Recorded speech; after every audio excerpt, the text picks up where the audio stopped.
Yo guys, what's going on? It's Acez here today with another video. In today's video, I'm going to be showing you guys the highlights from the TarkovTV podcast from Battlestate Games and Nikita himself that happened yesterday when you watched this, but I'm recording it during the same day. I have watched and listened to the entire thing, all 2 hours of it, and I made myself a little list with timestamps, so we're going to check out some of the stuff here today that I thought was interesting enough to write down and make a note about it. So some of the stuff will have physical stuff on screen. Other stuff, the screen might just be paused on the podcast because, maybe it's something that just Nikita said. He didn't have anything to show for it. So let's hop into it. Let's go over to Twitch and I'll cut over to there and we'll start with the very first thing on my list. All right, so we are on the Tarkov TV podcast screen. There's not going to be any sound on these video clips here today because some of the music is pretty loud in some of the clips. But this first one is going to be the weapon stand. Now, this was a little preview for something else, but I noticed this right away, and it's right on this screen. It says weapon stand right here, and I don't know if this is what Nikita was referring to in there being something else that we have to look for when it comes to this teaser trailer. So a couple things that come to mind. Number one is the weapon stand in the hideout, and number two might be the hideout cat. Nikita did say that a cat was coming for the hideout, or it was definitely a possibility, and we have a cat sitting right here, and we also have this weapon stand. We got something right here as well, some kind of item. I don't think this is that new item that was added in the last patch. It doesn't really look like it, so potentially a new item here, potentially weapon stand, and potentially hideout cat. And that is what I saw here when I was kind of looking through it. So weapon stand was what I had written down on this note card. This note card is filled front to back with a whole bunch of different shit. So weapon stand was the main thing, but potentially hideout cat as well. So the next thing is the dynamic loot, which I believe was what this teaser was actually for. Which, let's see if I can get it right on here. Let me see here.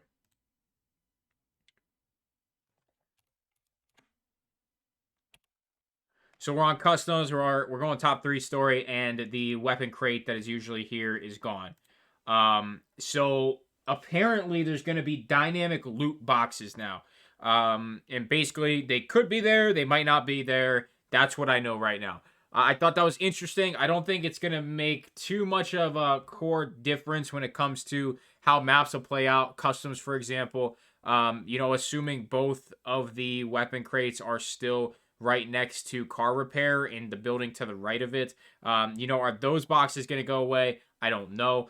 What is going to be the spawn rate of the boxes on top 3 story? What's going to be the spawn rate of the box near the radio tower? What's going to be the spawn rate of stashes if stashes are being changed? So, there's a lot of stuff to break down there, and I wanted to make note of it. I thought it was definitely worthy of a highlight, but I certainly don't think, it was like anything too crazy, but I definitely made a note of it. So the next thing is at 35 somewhere, and basically Nikita was talking about right here how everything's going over to the Unity 2021 engine, and how this is going to make the game 10 times better. We're going to be able to do a lot more with Unity. And like I said, that's toward the 35-minute mark. I'm going to give you the timestamp so you guys can hop on here and check some of this stuff out. Around 39 minutes, he said that the player count was going to increase up to 60 players on Streets of Tarkov. And that's crazy. But after watching the entire podcast, I could definitely see it happening, man. I definitely like the new changes when it comes to not rendering anything out of your sightline. That's going to help tremendously. So at 40, what I have written as 40-25, we had Nikita talk about right here how the entire code of the game is being rewritten. And this is something not to take lightly. It could potentially be a massive game changer to have all the things that we dislike right now be fixed with this change. There's so many little small nuances within the game that we don't like that have the potential to be fixed now. Rewriting the code is essentially remaking the game and essentially fixing the entire game. This is pretty massive, and assuming everything goes according to plan without any hiccups, this is something that is not to be taken lightly. This is pretty crazy.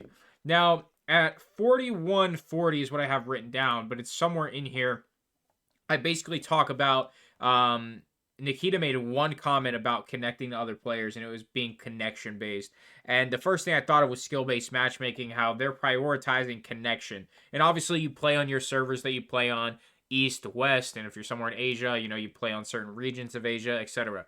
I'm really hoping we do see some more. What's the best way to put it? Like a geo fence on a server to where no players can even enter that server if they're not within the geo fence. If that makes sense. It just connection based. Hearing that really gave me a lot of hope for keeping our connection good, our ping nice and low, and not having other people on our servers that shouldn't be on our servers. So the next one is at 58 minutes, and it says rendering, and I wonder if I can. So here is actually like the in-game developer tools for it, which Nikita showed off a little bit. Let's see if I can see the whole teaser video. Okay, I think it's just before this. Is it? Let me see. That's actual gameplay. But regardless, it's at 58. I wrote down in the time. It's actually right here. So you can see how things like are not like they're loading in right away, but you saw that flash of white. When you saw that flash of white, that's when the world wasn't being rendered. So right here is a perfect example what you just saw. When your PMC is in a certain area, it's not going to render certain parts of the map, but if you come into contact with that area of the map, it instantly loads up. So the best way to explain this, in my opinion, if you've played games like Minecraft or other games that are kind of sandboxy, you have chunks in Minecraft. If you're not in a certain chunk, it won't render that chunk. And basically, like, if you have a house on that chunk, it doesn't just disappear out of existence. It's still there, but it's not being rendered to your GPU. It's saving you performance. It's gonna save on memory. It's gonna save on so much. And them really doubling down on this, I think performance is going to be massively increased. So I'm definitely very excited. Towards the end of the podcast is really where Nikita was just dumping info. I mean, there's still so much that I didn't write down, guys, and I would highly recommend you watch the entire podcast back. Right here is blind firing, and all this stuff that I'm talking about here today is going to have its own individual video, at least most of it, where we break it down a little bit more in detail. But there was so much that I wrote down on this note card that I had to actually make an overview video. I said I wasn't going to do this. Then I watched the podcast. I was like, holy shit. This is, a solid hour's worth of good information. And it was a lot. So you just saw there the blind firing. I think Nikita does play it again. He does. Like I said, we'll break this down, but blind firing has some new animations, definitely for the better. So one of the biggest features, probably not the biggest will be in two things, in my opinion. One of the bigger features here is going to be vaulting. And this is pretty fucking massive because it's going to allow us to get into a lot of spots that were previously not accessible on the map. So, obviously, you would have to do your run and jumps and all this other shit to get to certain areas. And now head glitching is going to be definitely a meta movement, if you want to call it a movement, but definitely meta positioning when it comes to head glitching a lot of shit. This is going to be a game changer. I mean, the amount of effort it takes to get on those two oil barrels now is insane, and it was effortless right there. So, this is going to be a game changer in my opinion, the vaulting. And getting out of windows especially. Now, this one's at Crack House, I do believe, and, it's kind of easy to get out of that window, to be honest, but, it's just going to make life so much easier, man. It's going to make life so much easier. So, we will have traders next. Now, this is probably the biggest change, in my opinion, coming up. This change is one of the best quality of life changes I've seen in quite a while from Battlestate games. And I'm very, very happy about this one. It actually makes me want to play the game even more now because you spend so much time in the trader menus. Like I said, we'll have videos and all this stuff. But just this entire everything about all of this. Showing the restock timers, showing the reps, showing the tasks, showing everything. This new menu is absolutely phenomenal and one of the best quality of life changes we have had in so long. And I'm hoping we get this one soon. And I just noticed there is a patch in the bottom left. It's going to be patch. I shouldn't have paused it because now we got the Twitch overlay. Let's see. Come on. Get the fuck out of the way, Twitch. It's going to be patch 13.0.4.22525. I don't know what patch we're on now. I don't know when any of this stuff's going live. Nikita said multiple times within the next 6 to 8 months for most of this content. So I don't know, if some of this quality of life stuff is going to hit the quote unquote market until, maybe next main patch, which will have a wipe. But if I could have any of the features that we talk about here today, it would be this one immediately, as soon as possible on this feature. This right now, I swear to you, would be probably the best quality of life change we have seen in such a long time. I'm very excited about this one. This is probably going to be the first thing I actually make a video on. Next is going to be presets for gear. That's going to be at 122 somewhere right here. Now, I don't know exactly how this is going to work, but I have a rough idea of it. You select everything you want in the gear preset, and then if you have it in your stash already, you're going to click gear up. And if you don't have some of it, you're going to click buy missing.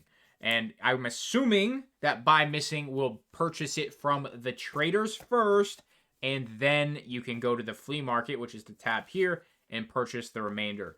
So, this is something that I'm very excited about as well. I think this is a step in the right direction. And, we've definitely needed gear presets. Now, one thing I wanted to point out here might not have any meaning, but we have the PMC named Shadow 2. Now, if you guys don't know, I believe, I could be wrong on this, but if you watch the last episode of Raid, the Black Division PMCs, I believe they were saying Shadow at the end of it when they were extracting with the intel that the two PMCs had from Terra Group. So I'm not sure on that, but I noticed it and I wanted to point it out that the name was Shadow. Don't know if Black Division's coming soon, but definitely something to at least talk about. So later in the same minute, we go from gear presets to a huge thing for friends and everything, friends and groups. This is a massive screen. There's actually so much to unpack here. Potentially we have group chats, which is sick.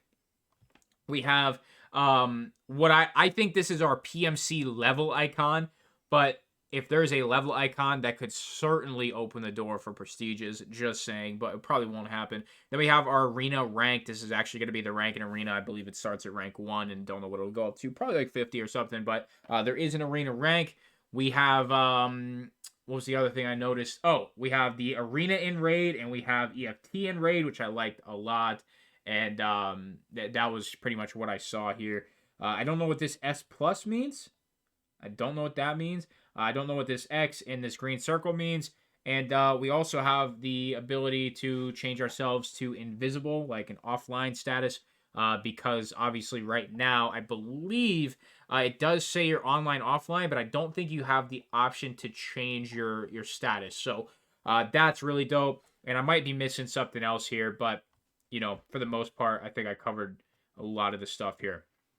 So next is going to be 126 has guns. That's what I have written down, which we do need to go back a little bit here to show all of them. All right, so this weapon right here, I don't know the names of them yet. Obviously Nikita says them in the podcast, but this should be shooting the same ammunition as the shrimp. And then we have the AK-12, which I'm really excited to use this gun. AK-12s in a lot of video games seem super well-rounded, so we'll see how they transfer over to Tarkov. But I've always been a fan of the AK-12 in games like Battlefield and what was another game with an AK-12? Call of Duty Ghosts had an AK-12. Just other FPS games. So AK-12, I'm pretty excited for this one. So we got that, and that's probably going to be either 5.45 or 7.62. I'm not sure what the AK-12 shoots. This weapon here, apparently, according to Nikita, is full auto, shooting 7.62 by 54R, which is, you know, the sniper round. So we'll see how fucking broken this gun is. I'm assuming very. And then we have the Scar grenade launcher.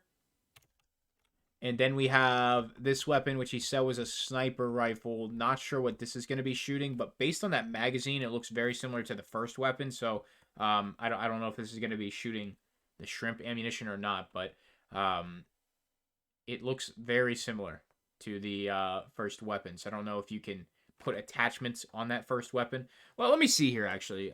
It looks identical, so I'm assuming yes.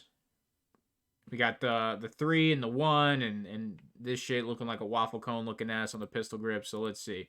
Oh, that was crazy. I don't know why I didn't write this down. I had no idea how in-depth sound was. If you watch the podcast, you know what I mean. But the sound in this shit is actually kind of nuts. Let me see here. Yeah, so this looks like the same exact weapon. Put some attachments on it, turn into a sniper rifle, shooting the shrimp ammunition. So that's pretty cool. We got also 126. I think this is plates. I can't read my own damn handwriting. Let's see. Yeah, so we got the plate carriers here. One other thing that was said in the same minute is that custom rigs are delayed until DLC, which is basically jargon for delayed until full release of the game. So, wow, we're at 17 minutes. Even with editing, I think it's only going to come down to like 16. We're almost done, don't worry. Custom rigs are delayed, but we have the plate carriers here, and all of the advanced locations on your body will be in play. So you see left and right side here, you can have additional plates in. And, you know, this is all pretty cool, man. You can see the plates aren't too heavy, just 1 kilogram. And, you know, we got our Gazelle here, and we have certain armor plates for you know, each. So we have the armor points sitting at what looks to be 69.4, but then we have a plate that's down at 9.4. So I don't know how the rest of this is accounted for. There's also something right here, which I can't really tell what it is, but we'll just have to see, man. It looks like it has 15 armor points on there as well, and that would equal the rest of your armor points. But what confuses me here is the left and right side. If we add additional plates, are we going to be going up to potentially 100? Because these plates are probably going to be pretty small if they're just getting tucked in here. So I'm not exactly sure on that. But, you know, once again, watch the podcast. You'll learn a lot more. This says out of 90, which 45. See, I'm just not sure on how this is working. If we're doing 45 and 45, but then this is still counting. The 15 is still counting as of right here. But how is it only 90? I don't know. It's just really confusing. It's probably not done yet. Probably not finished. But, you know, it's a work in progress. So, at 129, Nikita just threw in super casually that the MP40 is going to be added to the game just because one of the game developers wanted it in or something, or the project head wanted the MP40 in, so now they're adding an MP40 just for shits and giggles. The next thing, it should also be in 129, is going to be hideout animations. And this was actually leaked by Battlestate Games a while back. They actually showed a animation on their Twitter, basically like a developer animation of the PMC scratching his ass in a bed.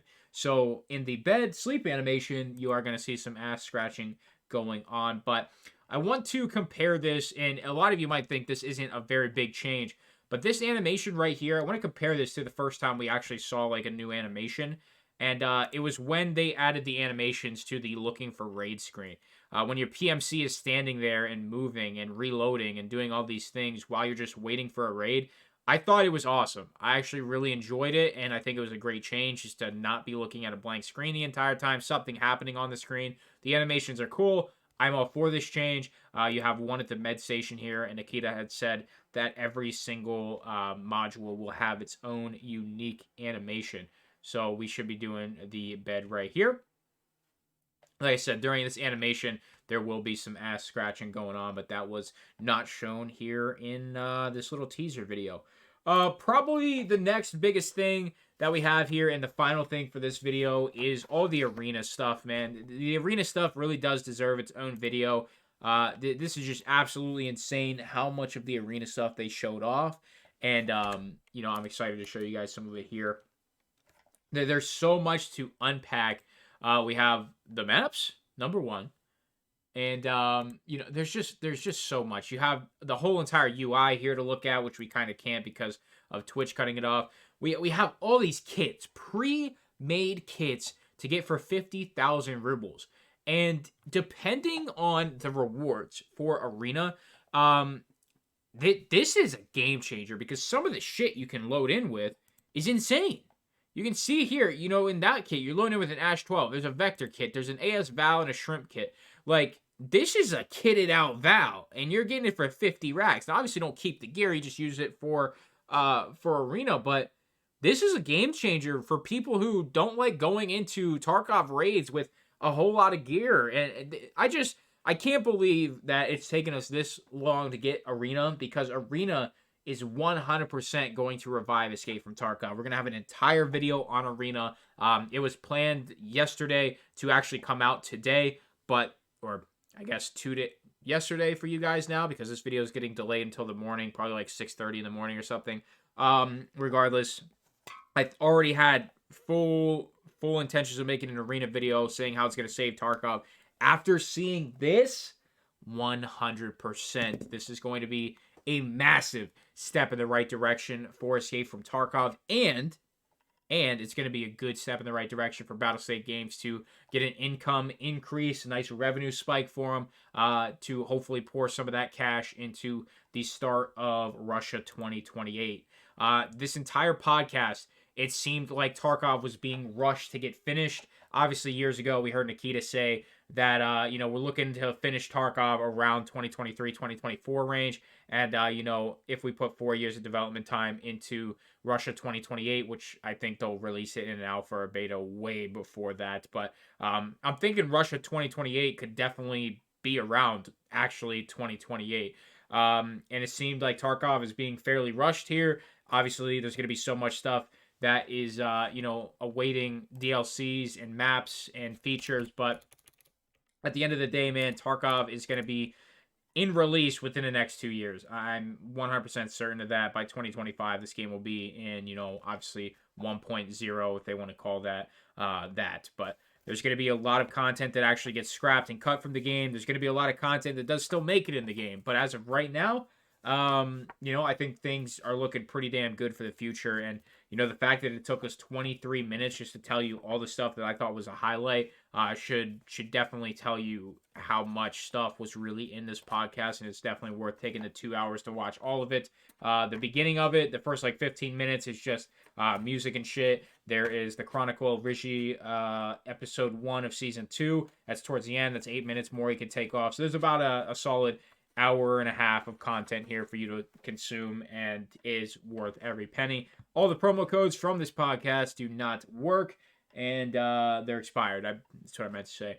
And, you know, I think we can leave it there, man. So if you enjoyed the video here today, the recap, make sure you drop a like. Make sure you subscribe to the channel. Sorry it took so long. I had no intentions of making a 25-minute video. Zero intentions for it to be this long. But here we are. A lot of info. So do me a favor, guys. That like is greatly appreciated. Subscribe, sponsor, women's description below. It's going to be it for me. Thank you so much for stopping by. I'm out.